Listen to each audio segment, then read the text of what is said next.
স্বাগতম ড্যান্ডেনং রেঞ্জেসে। ড্যান্ডেনং ranges national park, যা 1987 সালে একটি পার্ক হিসেবে ঘোষণা করা হয়।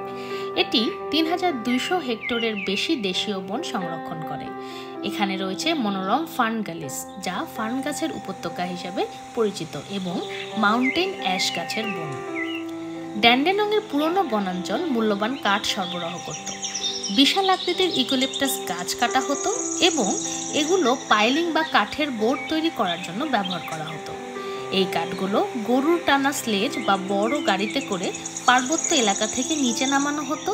এরপরে এগুলো রেলপথে করে নিয়ে যাওয়া হতো মেলবোর্ন শহরে বিক্রি করার জন্য। এই বনাঞ্চলের মাটির উর্বরতাও নেহাত কম নয়। 1893 সালে ড্যান্ডেনংয়ের কিছু অংশ সেটলারদের মাঝে বিতরণ করা হয়, যারা এই জায়গাটাকে উর্বর কৃষি জমিতে পরিণত করে। কৃষিকাজ শুরু হওয়ার পরে এই অঞ্চল আপেল, রাসবেরি ও অন্যান্য ফলের জন্য বিখ্যাত হয়ে ওঠে।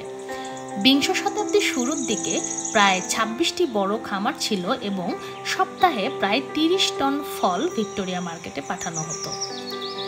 এই বনকেন্দ্রিক নগরায়ন ও ব্যবসা সম্পর্কে কিছু জানা যায়। 1920-এর দশকে এখানে নগরায়ন শুরু হয়। পুরনো কাঠের কটেজ ধ্বংস করা হয় এবং পরিবর্তে নতুন দোকান, গেস্ট হাউস, ক্যাফে এবং ছোট ছোট হোটেল তৈরি করা হয়। এই অঞ্চলে তৎকালীন ব্যবসার মধ্যে ছিল মাংসের দোকান, বেকারি, মুদি দোকান, ক্যাফে, গেস্ট হাউস এবং লন্ড্রি। এই বনভূমির আগুনের ভয়াবহতা নেহাত কম নয়। ড্যান্ডেনং রেঞ্জেসে বেশ কয়েকবার ভয়াবহ দাবানল হয়েছে।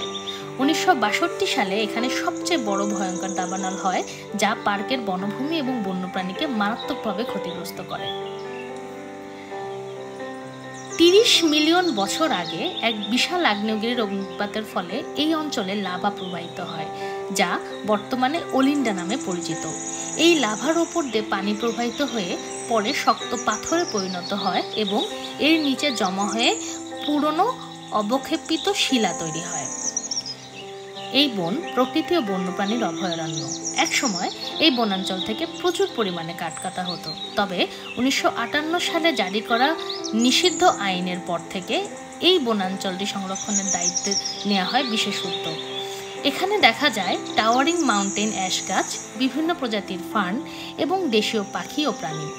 এই অঞ্চলের সবচেয়ে আকর্ষণীয় প্রাণীগুলোর মধ্যে রয়েছে ইচিডনা, লায়ার বার্ড এবং বিভিন্ন প্রজাতির পেঁচা ও কাঠবিড়ালি।